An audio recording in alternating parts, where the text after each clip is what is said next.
आपको ना अपना मैथ्स का और इंग्लिश का फॉर्मूला बुक दिखाया। तो वैसे तो रीजनिंग में कुछ खास नहीं है मेरे पास दिखाने के लिए, बट हाँ मैंने कुछ चीज़ ऐसे इसमें नोट्स बना रखे हैं, आधे इस मैथ्स वाले में बना दिए थे मैंने। बट वो वीडियो में इतना अच्छा रिस्पांस रहा तो मैंने सोचा रीजनिंग पे भी बना देते हैं। आप लोगों को अच्छा लगेगा देख के कि मैं कैसे कैसे चीज़ों के नोट्स बनाए। तो पहले ना जब मैंने ये फॉर्मूला बुक बनाया था ना, तो इतना ही फॉर्मूला बुक था पहले मेरा। तो इसमें मैंने रीजनिंग के बनाया, मैं वो आप लोगों को दिखाती हूँ कहाँ से। यहाँ से मेरा रीजनिंग का था, तो जिसमें ये ना मैंने कैलेंडर चैप्टर के ऐसे छोटे छोटे लिख लिए, ये सब आपको पता ही होगा। फिर लीप ईयर का भी आपको पता ही है कि कैसे 6 साल सेम ईयर कैसे रिपीट होता है वो। फिर ये स्क्वायर और रेक्टेंगल के ना काउंटिंग फिगर है कि स्क्वायर का जैसे 4 × 3 आया तो कैसे करेंगे, और रेक्टेंगल का आया तो कैसे करेंगे। ये तो मैथ्स की चीज़ इंक्लूड हो गई। एंड ये है वो लेयरिंग होती है, ये कैसे ट्रायंगल होता है लेयरिंग वाला, आप पता है इसको मैंने याद कर लिया। मतलब ये ना बहुत पुराना में आते थे मतलब, लेकिन अब तो आते ही नहीं एसएससी में, तो तब के नोट्स है ये, तो तब के मैंने लिखे हुए हैं। फिर ये मैंने टेस्ट रैंकिंग के बनाए थे, and this is the best note for the ranking के लिए, क्योंकि सिर्फ ये सिर्फ 6 टॉपिक या 6 कॉन्सेप्ट 6 क्वेश्चन कह लो, इसके अलावा रैंकिंग से कुछ आता ही नहीं है मतलब। तो मैंने एक फार्मूला, फिर हर टाइप के क्वेश्चन, और बस कवर। मेरे जब भी रैंकिंग में एक भी क्वेश्चन, अब तो गलत होते ही नहीं है, बट अब जब भी कुछ ऐसा लगता है डाउट्स है मैं देख लेती हूँ, 6 क्वेश्चन में पूरा रैंकिंग मेरा कवर है। ठीक है, ये मैंने बनाया था। उसके बाद ये तो मैथ्स की चीज़ आ गई। ये भी क्लॉक चैप्टर का है ये, कि अगर आपको एंगल निकालना है, आपको मिनट और आवर गिवन है तो कैसे होगा। ये क्वेश्चन शायद ऑली बोर्ड में आता है, तो मैंने फिर लिख के रख लिया।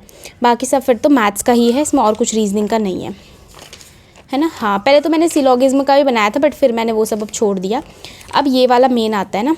अब रीजनिंग में मैंने ये ना मैथ्स मैंने यहाँ से करा, क्योंकि मेरे ना फिर कैलेंडर में बहुत क्वेश्चन गलत होने लग गए थे, क्योंकि मैंने जो पहले कौन से पढ़ा था ना वो थोड़ा सा मुझे याद सा नहीं आ रहा था। तो मैंने कहा मुझे याद ही नहीं मैंने कहाँ से पढ़ा वो। तो फिर मैंने क्या किया, मैथ्स मैंने से दोबारा से पढ़ा, और उन्होंने बहुत अच्छे से पढ़ाया, मतलब ये ऐसे करके। बट मेरा पता नहीं कैलेंडर में हमेशा बहुत जल्दी भूल जाती हूँ, तो फिर मैंने इसके अच्छे से नोट्स बना रखे, कोड, फिर ईयर कोड, डे कोड, ये पूरा कैलेंडर के ही है मेरे। फिर ये वाला सबसे इंपॉर्टेंट, फिर ऐसे करके चीज़ें, फिर रिपीटेशन ऑफ द कैलेंडर, इस तरह से। ये तो फिर मैथ्स का है। तो रीजनिंग के बस मेरे इतने से ही नोट्स है, बट क्योंकि reasoning is all about practice. अब इसमें क्या ही नोट्स बनाओ बताओ। मतलब पहले मैंने बनाती थी, सिलोगिज्म के बना रखे थे, और भी बहुत सारे चैप्टर छोटे मोटे। एक और दिखाना है मुझे, वो शायद मेरी लाइब्रेरी में छूट गई, शिट। उसमें ना मैंने वो बना रखे उसके नोट्स, स्टेटमेंट वर्बल वाले के, जैसे कि जो आते हैं ना स्टेटमेंट वाले, अभी मेंस में आने लग गए, वैसे वाले के नोट्स बना रखे हैं। बट अब देखो आपको बट रीजनिंग में मैक्सिमम आपको प्रैक्टिस करनी है किसी भी बुक से। आप ओसवाल की बुक प्रेफर कर सकते हो, क्योंकि ये प्रॉपरली हर एक कॉम्पिटिटिव एग्जाम के लिए बुक आपकी चल जाएगी।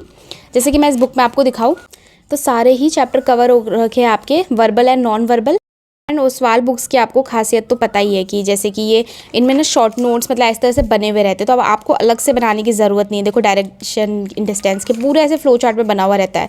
मतलब मैं 11th-12th में तो बहुत यूज़ करती थी ओसवाल की बुक, और अभी भी जैसे ये शॉर्ट नोट्स वगैरह के लिए बहुत ज़्यादा हेल्प कर देते हैं। तो पूरे सब चैप्टर के इधर बने हुए, आप रिविजन कर सकते हैं क्विकली ना। ये कोडिंग डिकोडिंग की चैप्टर है, तो स्टार्टिंग में आपको थोड़ी सी थ्योरी दे दी है, फिर एग्जाम्पल से आपको समझाया गया है। एंड इन बुक्स की ना सबसे बेस्ट थिंग है कि इनको ना डिवाइड, जैसे बिगनर, फिर आपका ये एक्सपर्ट है, और बीच में शायद एक मीडिएटर का भी टाइप होगा ये। तो आपको ना इस पार्ट में डिवाइडेड है क्वेश्चन। तो जैसे अब कोडिंग डिकोडिंग जैसे रीजनिंग आप बिगनर कर लोगे, आई थिंक एक्सपेरिमेंट मतलब बीच वाला भी कर लोगे, आपको एक्सपर्ट की ज़्यादा ज़रूरत है। तो आप यहाँ पे सिर्फ क्वेश्चन प्रैक्टिस करो, चेक करो आंसर अपने, एंड पीछे आपको डिटेल में सोल्यूशन भी दे रखा है। एंड किसी क्वेश्चन में ना 2-3 सोल्यूशन दे रखे हैं, जिससे आपको ना एग्जाम मेथड और बेसिक दोनों अच्छे से एक्सप्लेन हो जाए। तो आप ये बुक देख सकते हो। एंड इनकी ये ऑब्जेक्टिव बुक है, जो कि चारों ही सब्जेक्ट लिए अवेलेबल है। तो आपको लिंक डिस्क्रिप्शन में मिल जाएगा, एक बार चेक ज़रूर कर लीजिएगा। And that's it for this video. अब नेक्स्ट आपको जीके के नोट्स मिलेंगे, तो मिलते हैं नेक्स्ट वीडियो में।